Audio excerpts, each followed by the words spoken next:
I am not saying that what Peter Nargi should have done would have been easy to do, but just because it would have been hard doesn't mean that he's off the hook for having not done it.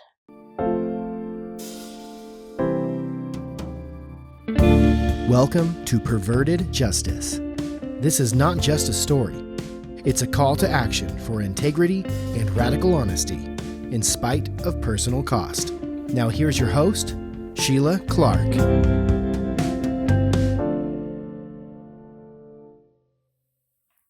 Welcome back. This is episode 8, and it's a little different because, first of all, I'm sick, so I sound horrible, so I apologize for that. But secondly, I have some video elements in this episode. I felt like they were kind of important. So if you're listening on an audio-only platform like Apple Podcast, I suggest that you maybe head on over to YouTube so that you can see all of the things that I'm putting on the screen. It's not a requirement, but you might want to. This particular episode has been weighing on my whole self for a long time, and I just want to acknowledge from the outset that I have been very aware in the planning and producing of this episode that a less than virtuous motivation lurks in my person somewhere, and I have tried to keep it in my view at all times, and I've changed the way that I am presenting some of this information simply as a way of safeguarding against this spite that I don't want to be motivating the telling of the story. There are several good reasons for telling the story, not least of which is being fair to Pete Nargi himself. And there are also, I guess, maybe immoral reasons for telling the story that rest in the neighborhood of spite or revenge. So let me just start by telling you a little bit about Peter Nargi for people who don't know. Actually, Peter Nargi and I were baptized and joined Hyde Park Baptist Church on the same day in October of 1995. I was 10 and he was much older than me.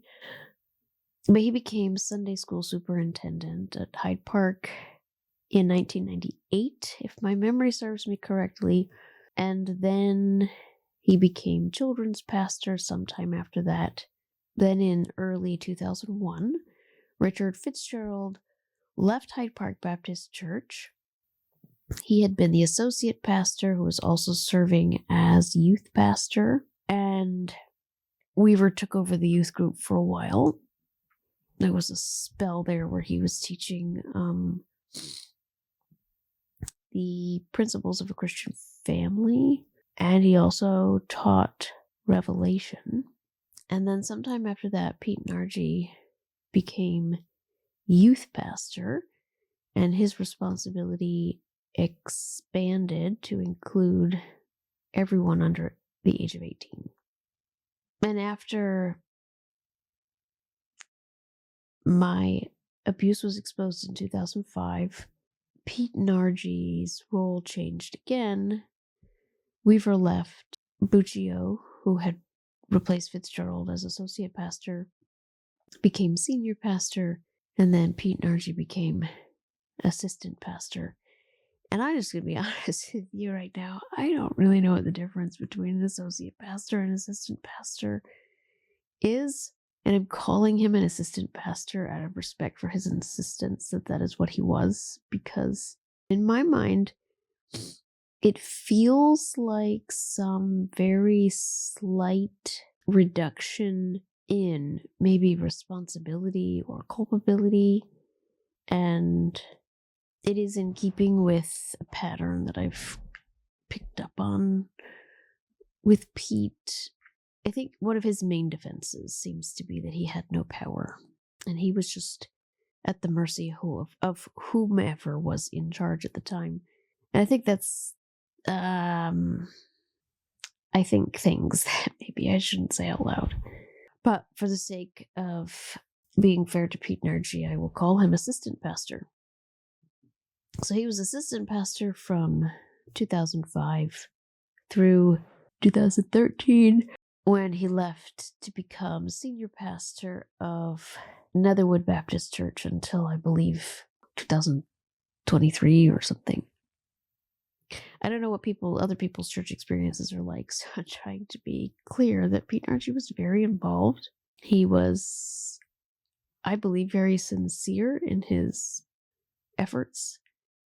I think he cared very deeply for the children in his care and for what it was that he was trying to accomplish.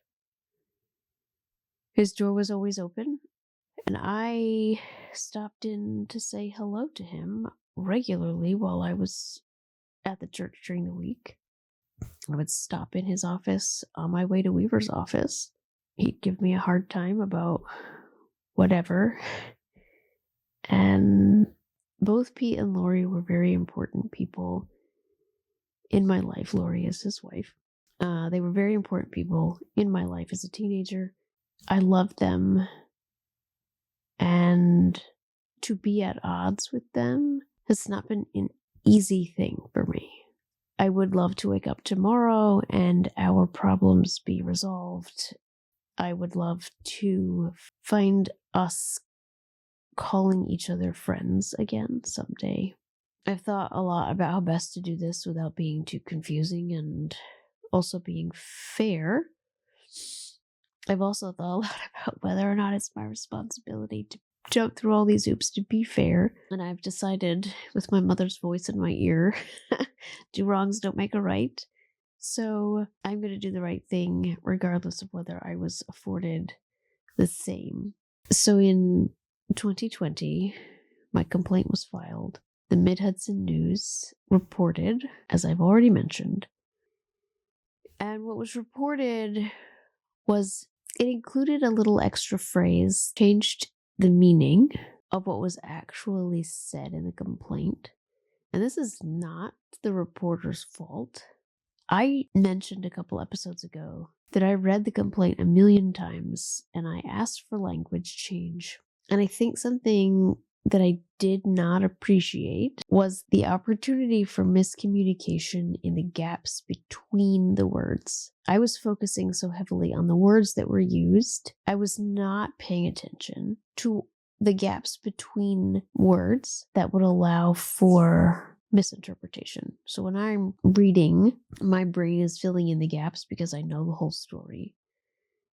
And I didn't realize that the way that the Nargi story, the second one, was told, allowed so much room for misinterpretation. And in hindsight, I wonder if it was worded this way from a legal perspective intentionally. Regardless, it wasn't my intention, personally, to leave room for such wild speculation. So there are two accusations, I suppose, made regarding Peter Nargi in my complaint. They're on line 67 and 68, and they read, "In or around November 2002, Pastor Nargi, who also was employed by the defendant, saw Weaver holding plaintiff's hands while they were in the secretary's office in the dark. Weaver immediately pulled away and went to talk to Pastor Nargi. Plaintiff remained in fear of what would happen next, but Pastor Nargi never contacted plaintiff to check on what was occurring between her and Weaver." 68. In 2003, while plaintiff was in Weaver's office and he was kissing her and fondling her, Pastor Nargi walked in on them. No action was taken by Pastor Nargi. And then in the newspaper, line 67 is not mentioned directly, but line 68 is, and it reads,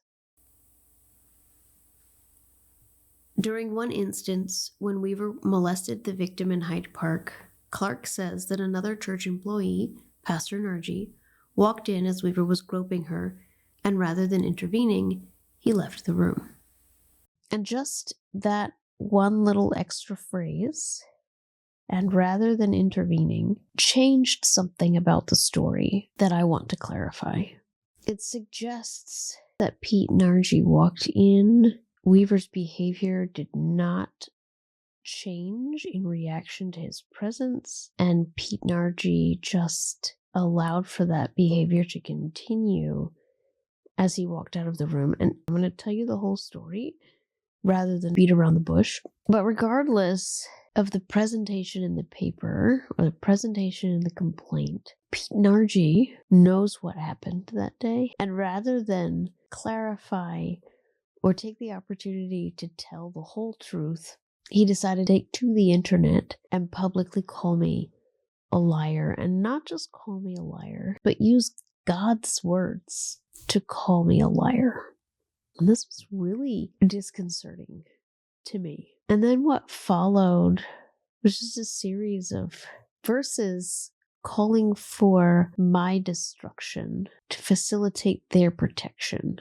Them calling on God publicly to protect them as the righteous entity and destroy me as the wicked enemy. And in all of the hurt that I have experienced directly at the hands of Peter and Lori Nargi, I have never one time thought of them as an enemy and wished that God would destroy them. So I'm just going to go ahead and tell you in my own words what actually happened. And I'm going to present information to you, and you can decide for yourselves. I would ask that you try hard to listen to what I'm actually saying and not what you think I'm going to say. Try not to read your bias into what I'm saying, and just hear me out. If it's not clear already, Pete Nargi denies having had any suspicion at any time whatsoever that I was in danger. He denies suspecting that Weaver was up to anything unwholesome. He denies ever seeing anything that should have caused him to have suspicion or knowledge that Weaver was molesting me. And he denies ever seeing any actual sexual molestation. Okay. So on line 67 and 68 of my complaint, as I already mentioned, there are two instances involving Peter Nargi. The first, Pete doesn't actually deny, but he has changed the details, and this is what actually happened. This was a Sunday afternoon between services. It was getting closer to the evening service, but no one had returned to the church yet except for Weaver, and I was there. And for people who are not familiar with Hyde Park Baptist Church, the back door is a full glass door, and right inside, to your right, is a tiny office, which was the secretary's office. So there's the full-size door, and then right to the left of it is a receptionist window, glass receptionist window. This is a teeny tiny little office. And now I believe it's the counting room. It's not the secretary's office anymore. But at the time, it was the secretary's office. So right below the receptionist window was the desk. And I was standing with my butt against the edge of the desk, my back to the receptionist window. The door to the office was open. The light was off. There was a small window in that office, which was mostly covered by the open door. It wasn't super bright in that room, but it wasn't super dark either. There was light coming from the glass door. It was dimly lit, I suppose might be a more accurate way of describing the light in that room. But I was standing there, and Weaver was sitting in the secretary's chair, and he was scooted right up close to me so that I was standing between his knees, and he was looking up at me slightly. I'm not very tall, so he was more sitting down. He was shorter than me, but kind of close to my height. And he was holding my hands. So he was scooted up right in front of me, holding my hands, looking up at me, when Peter Nargi pulled open the glass door to enter the church. So he stepped inside, and this would have put him not even 6 feet from us. Granted, there was a partial wall, I guess, obstructing maybe some of his view, but he had the whole doorway, and then the bit of wall, and then the glass window. And upon his entry, Weaver immediately pulled his hands away, pushed himself back away from me, and stood up. We can allow for time for his eyes to adjust, whatever. I'm trying to be as generous here as possible. But he stepped inside and he froze, looking right at us, and then he just kept going. He said nothing. He just kept moving. And Weaver stood up and followed him. I didn't go anywhere. Weaver told me after he came back that he told Pete that we were just praying. And that was it. Pete Nargi never approached me to ask me about what was happening that day. He never asked for any input from me. And we never discussed it, ever. Not then, not in 2005, after this abuse became public knowledge, not ever. So Pete Nargi recounted this event in his deposition. I'll let you listen to that here. Okay, I know we've talked about Weaver's office, but was there at any time where Shielagh and Weaver together in the church outside of Weaver's office that you saw them engaged in any manner? Yes. Okay, and what was that?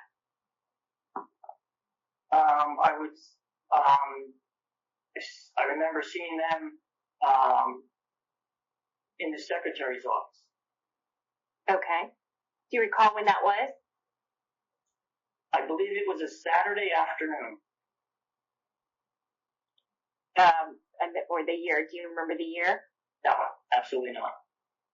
Was it prior to 2005? Yes. Okay. And what did you witness? I witnessed the two of them in the secretary's office. Were they alone? They were. Okay. And what were they doing? It looked like they were praying.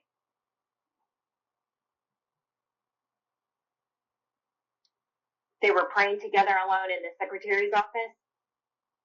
In the doorway, yes. Okay. Was this during the day or in the evening or at night? It was during the day. Okay. And were they holding hands? No. Okay. Were the lights on or off? They were in the doorway of the secretary's office, which is right by the entrance to the church, which is a full glass door. Okay. And there was it was daytime, so there was plenty of light, so I don't believe the light was on. But it was not a dark room. Okay. Were there any other times you saw Shielagh and Weaver alone in the church, which you suspected may have just been praying? Was it just the two of them alone? No. Outside of these? Okay, so it was the only time you saw them alone was at the church. It was, the secretary's office or in his office. Correct. Okay. Okay. And what made you believe they were praying?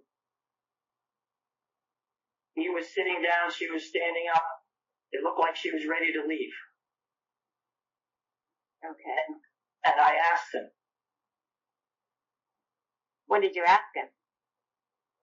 After I saw that incident, I approached him and said to him that it didn't look good that you were alone with Shielagh in that situation. And he said I was counseling her, and I am like a father figure to her.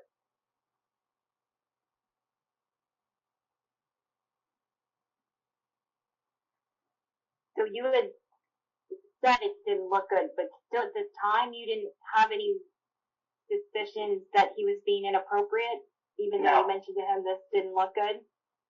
I never expected him to be sexually molesting her. So why did you say it didn't look good? Because it just didn't look good, that someone would take it the wrong way. So you just notice that he makes every effort to make it very clear that it was very bright in there. And I'm not sure if that works for or against him. Because if it was very bright in there, there's less time needed for his eyes to adjust. It makes it easier for him to have seen what was actually happening in that office. You also notice that he pulls us out of the office and claims that we're standing in the doorway and we look like we're praying. How many people do you remember seeing praying 20 years ago? If this event meant nothing, if this event raised no suspicions in Pete Nargi, as he claims, why does he remember it? I remember it because I thought it was the beginning of a crisis. I remember it because I thought I was going to be in big trouble. I remember it because another human being walked in the middle of something that no one was ever supposed to see. I remember it because Weaver was scared that he was about to be exposed. Why does Pete Nargi remember it if it was nothing? Okay, that's line 67. Line 68 is a totally separate instance. Again, Pete Nargi denies that this instance ever occurred. And for whatever it's worth, obviously, Weaver also did not volunteer this information in his deposition. So this was a Thursday. I remember it was a Thursday because there were a lot of rules governing my behavior surrounding Weaver. Many of them involved when I was and was not supposed to be seen. So Saturdays, I worked in the church office in the morning. So obviously I was allowed to be there. And I popped in and out of his office depending on his schedule. He would call me in.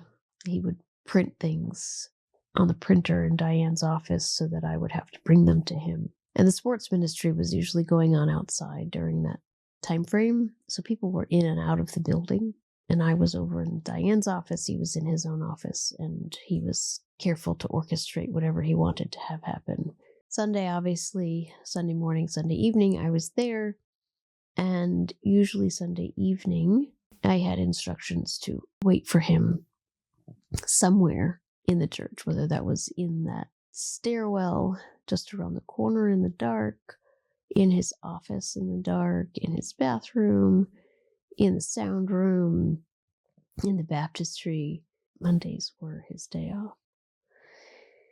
Tuesday, before I had my license, I would get off the school bus at the church, and then I would have my quote-unquote counseling session with him, where I was locked in his office with him. The other pastors knew that I was in there. I'd walk by Pete Nargi's office to get there. And then after my hour was up, the door would be open, but I would usually still be sitting in his office until visitation began. After visitation is when the majority of the sexual abuse would occur back at the church, in his office, or somewhere else in the church. Wednesday evening service, sometimes I came straight from school to the church, and I was there for various reasons. And then again, after Wednesday evening service, usually he would be, going around to lock up, and I would be wherever he told me to be. And then Thursday, I was not supposed to be seen at the church at all, but it didn't mean that I wasn't at the church. So if he wanted me at the church on a Thursday, I had to park across the street behind the plaza where those apartments are. Park over there and walk across the street. And he would let me in where the elderly people parked at the back of the sanctuary.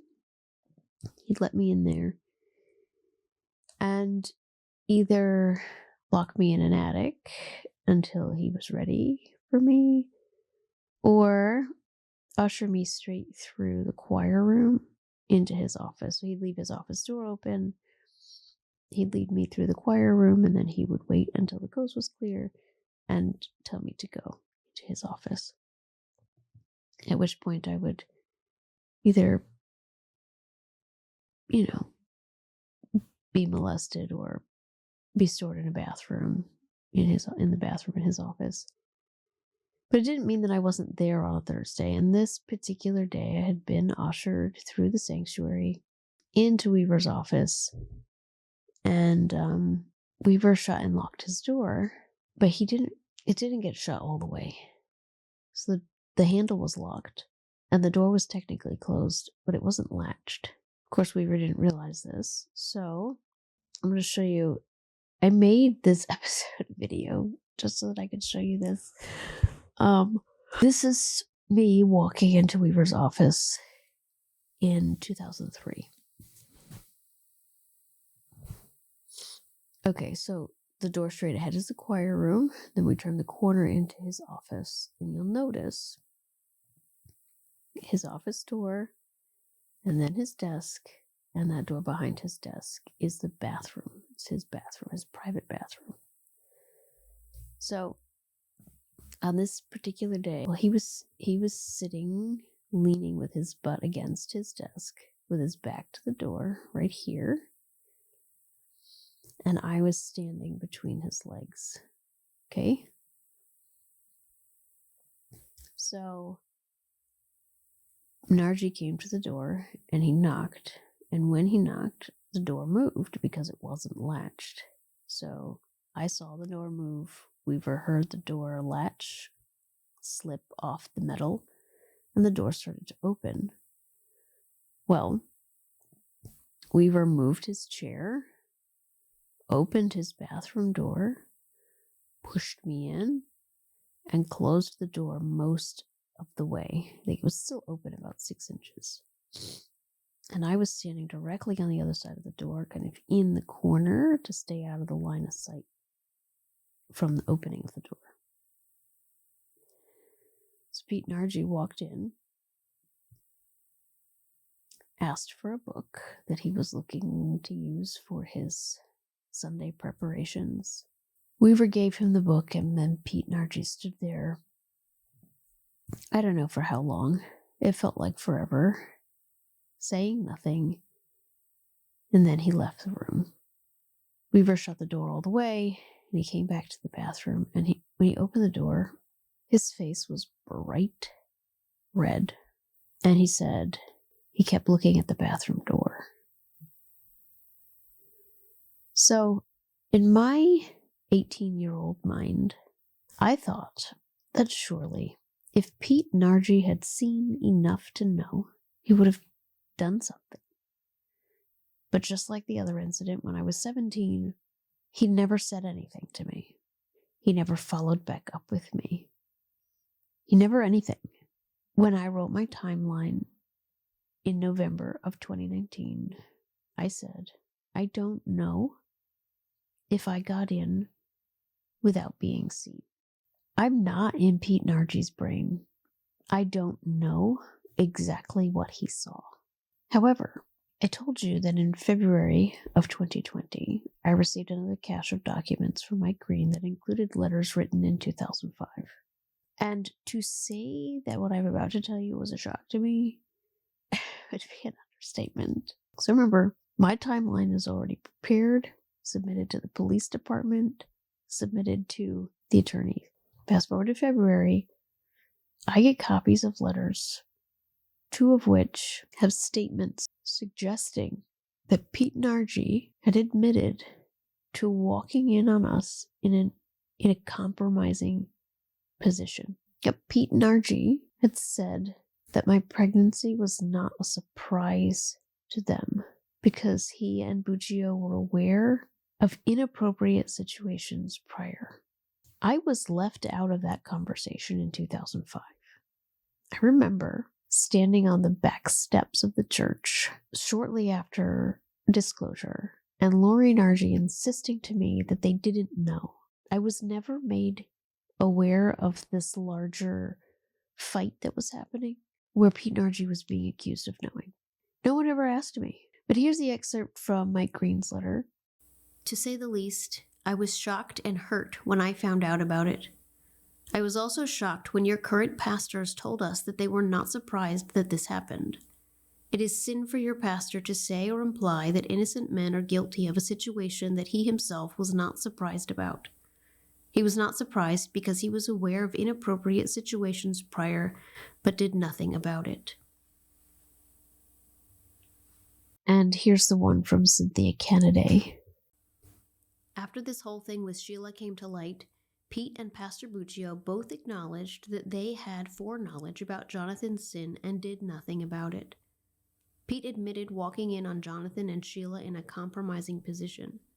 They never told a board member, and when this shameful situation came to light, they unfortunately seemed more interested in getting together with the insurance company to find out what liability they might have because they knew about the abuse and did nothing about it, than to inform and warn the church of their sin of complicity. Pastor Buccio was going off to Arizona, leaving us clueless, but taking support money from us monthly for his own new church. Pete, to retain his position, kept quiet. This is reprehensible and bad enough, but to allow good, decent men and their reputations to be damaged with accusations that they, Pastor Buccio and Family Life Pastor Nargi, were guilty of is almost unbelievable, and in Paul's words, my brothers, this should not be. And just for whatever it's worth, both of these people were set to testify at trial regarding these statements. And Mike Green did, in fact, testify under oath, reaffirming these statements. And did you work with a person or no person with the last name Nargi? Well, I didn't work with him. He was hired as heading up like our Department of Education, for a better term. He did all the organized all the Sunday school classes, and then he got involved in the baseball games and the soccer and all that with the kids. Okay. And there ever come a time that you ever have a conversation with Mr. Nargi about concerns he had or was made aware of regarding Jonathan Weaver being alone with Shielagh Clark? And what time frame do you want? We're going to start with any time. Do you remember having any conversation with him about that? Yes, I do. Okay, and when was that? The best of your memory. I can't give you a date. Weaver had already left, had resigned and left, and I came in. I think it was on a Saturday. I don't remember the day. I think it was a Saturday. I worked, 60, 70 hours a week, so I wasn't usually there during the weekday, so it's probably on the weekend. Anyway, I walked into the pastor's office, and Buccio and Nargi was there. Right. And I was pretty upset. I think I was almost in tears when I was talking about it. I said, I can't believe that Weaver could do such a thing like this. I was just very upset about it, and I was just talking to them, and Nargi said to me, well, I can believe it. I said to him, what do you mean you can believe it? And he said, well, that he had walked in when on Weaver and on Shielagh, and the door was closed, and Shielagh was in between his legs or something like. I can't remember exactly what he said, but they were in an inappropriate position. And I went off on him. I said, what do you mean you saw this? And why didn't you tell us, the board? Well, and he was just concerned, he made concern that this is where I live, this is my family, this is, my job, I could have lost everything. And, I was shocked. I was just totally shocked and upset that he said that he had seen something like that and never reported it and never said anything to anybody. I was beside myself. Did he tell you, from the time that you were talking to him, I guess that was in 2005, did he tell you about when that had occurred? No, no, he didn't. And I never asked that. I can just remember I was so upset when he had told me that, and Buccio was there, and I had, although I don't remember him saying that he had told Buccio or when he had told Buccio, but he seemed to have, understood that, that it had happened. I don't know the time frame when he knew, but Buccio didn't seem to be as surprised as you were. No, he was not surprised. No, he said, yeah.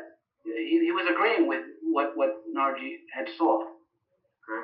So either Nargi had told him, sometime before that, or maybe he might have told him because they were pretty good friends. He might have told him, I can only guess when he had told him. Yeah. Okay, that's fine. Did Nargi ever tell you that he had been approached by Marilyn Bradford, who expressed concerns that she had also seen Weaver and Shielagh Clark alone in the pastor's office at night? No, I never had any discussions with Marilyn Bradford on it. I know who she is, but I never had any discussions with her on it. Then I saw Pete Nargi's behavior in the wake of this lawsuit being filed, and I started to have to come to terms with some hard things. I'm going to show the video again if you're watching on YouTube. It simply is not possible, in my opinion, for Weaver to have time to move his chair, open his door, put me inside, and close his door in the amount of time that would have taken Pete Nargi to push the door open wide enough to have a direct line of sight toward our activity. And I want to be very clear that I am not suggesting that Pete Nargi witnessed molestation. I think that it's fair to say that by the time the door was open wide enough, all actual physical contact could have ceased. So after the suit hit the newspaper and people were freaking out and the Nargis were angrily calling people and declaring their innocence, and their daughter started a campaign on Facebook to message people and tell them that she hopes that they know that these are lies that are being told about her dad, and just ask anyone who was in leadership back then, they'll tell you that this wasn't true. Maybe I shouldn't even take the time to say this, but someone else, a third party, can't prove to you that something is not true unless they were there for the event and can testify to the fact that someone else was not. So they're all going to testify under oath that they were all there, but Pete Nargi wasn't. Claim just makes no sense. But regardless, I was feeling very much like I had been vicariously dishonest. What was being published was not what I actually said at all. But I was sitting here feeling frustrated that the church was hiding behind its attorney and the insurance company, and not being courageous enough to just step in and finally tell the truth, or to call for the truth, or to hire a third-party investigator and be willing to submit to an investigation, right, into the truth. And then here I am, having these words basically put in my mouth in the complaint and in the newspaper because I failed to foresee how someone else would interpret something without all the information. So I was feeling really conflicted because I felt on some level like I was expecting the church to keep a higher standard than I was excusing myself with. And I think there's a lot that can be said about that particular stance because I had been a child in this system that did not protect me and has never gone out of its way to offer its back as a shield for me. The church and its leadership have always expected me to absorb every bit of the shame and the weight of everything tied to this whole situation. But like I said at the beginning, two wrongs don't make a right. I wanted to own what was mine. I'm still not sure if this was mine. I'm not responsible for the way that other people interpret things. I reached out to the advocate that I'd already spoken to back in 2019. And I told him about what was going on. And that I was feeling really conflicted because I didn't want to excuse myself. And he asked me, he said, "So Shielagh, imagine that you showed up to your husband's office in the middle of the afternoon one day, and you're Pete Nargi. You knock and push the door open because it's not latched. And as the door opens, you see him closing an 18-year-old girl in his bathroom in an effort to conceal her from you. What do you do?" My response did not require any thought or gymnastics. I would open the door. I would walk myself right over there, and I would open the bathroom door. And he said, "Exactly. And how much greater was Pete Nargi's responsibility to open that door, not only as a fellow pastor who should be holding Weaver accountable, but as the youth pastor whose job it was to protect you."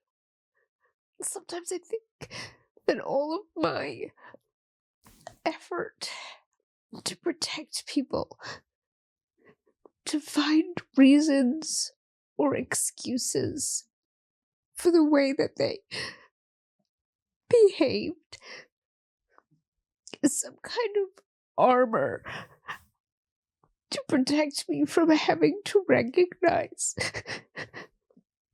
how completely I was failed and disregarded as a child.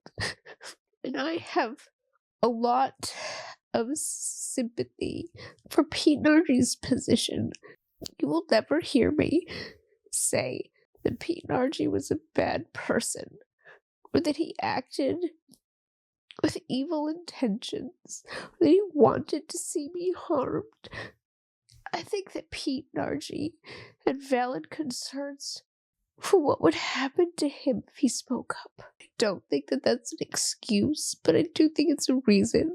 And I have tried to make a wide path for understanding the position he was in, because it is true that his income and his housing was all controlled by Weaver. Weaver had a lot of power in that system. And without any hard evidence, it probably would have come down to his word versus Weaver's word. But I also think that Nargi made an effort, whether consciously or not, to avoid having hard evidence. I think he was wrong, but I understand that he was afraid. My issue with Pete and Lori Nargi is very long and involved. It goes beyond these two instances. I want to be careful not to offer food for rumor between this episode and future episodes down the line when I talk more about the abuses that unfolded and then things that happened after disclosure that involve the Nargis. But I do want to talk a little bit about an argument that has surfaced in her campaign for her father's innocence. One of Nargi's daughters has repeatedly made the argument that what I've said is not true and that they just tried to help me. Pete Nargi in his deposition made the same argument. They just tried to help me. And Dan Ecker, the former moderator, said something similar shortly before trial was scheduled, that he and Pete tried to have Weaver arrested. But you know who stopped us? Shielagh Clark. and that the board has nothing to apologize for. And Pete specifically has nothing to apologize for. There's a very clear dividing line between before and after disclosure. Lines 67 and 68 of my complaint refer specifically to before disclosure, before my abuse was public knowledge. People continue to refer to things that happened after disclosure as some kind of defense or evidence against things that happened before. And this makes no sense. And we'll get into more of this supposed help that Peter and Lori Nargi offered to me later. I'm intentionally saying very little about it because I think anything that I do say would need extensive explanation in order to avoid being harmful to them in the meantime. Anyway, to bring this back to a larger point, policy and procedure are very important. And I have made this argument before, and I'm sure that I will make it again. Pete Nargi was responsible for reporting suspicious behavior. Pete Nargi he had a degree in criminal justice from Marist College. I don't believe that he was ignorant of his responsibility. I don't think that the threshold for suspicion is hard evidence, because it wouldn't be called suspicion if the requirement was hard evidence.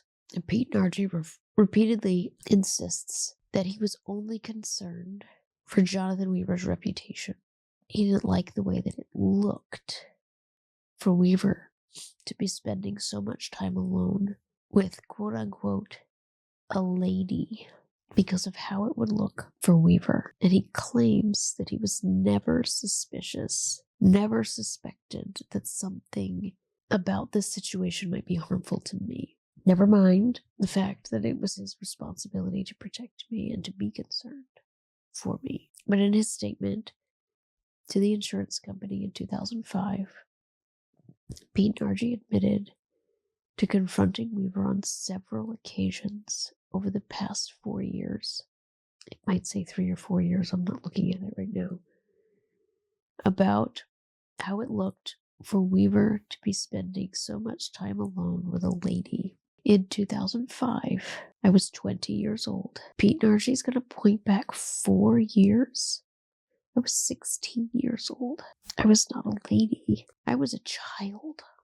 And anyone who's going to be concerned that it might look bad for a pastor to be spending so much time alone, the 16-year-old that he's calling a lady should have been concerned for the child in that situation.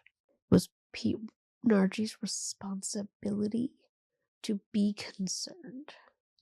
But had there been policies and procedures in place to protect Pete Nargi from retaliation, it would have been easier for Pete Nargi to report what he was seeing. And he could have picked up the phone and submitted an anonymous report to the police at any point in time. I am not saying that what Pete Nargi should have done would have been easy to do. But just because it would have been hard doesn't mean that he's off the hook for having not done it. I'm not in Pete Nargi's brain. I don't know what he was thinking.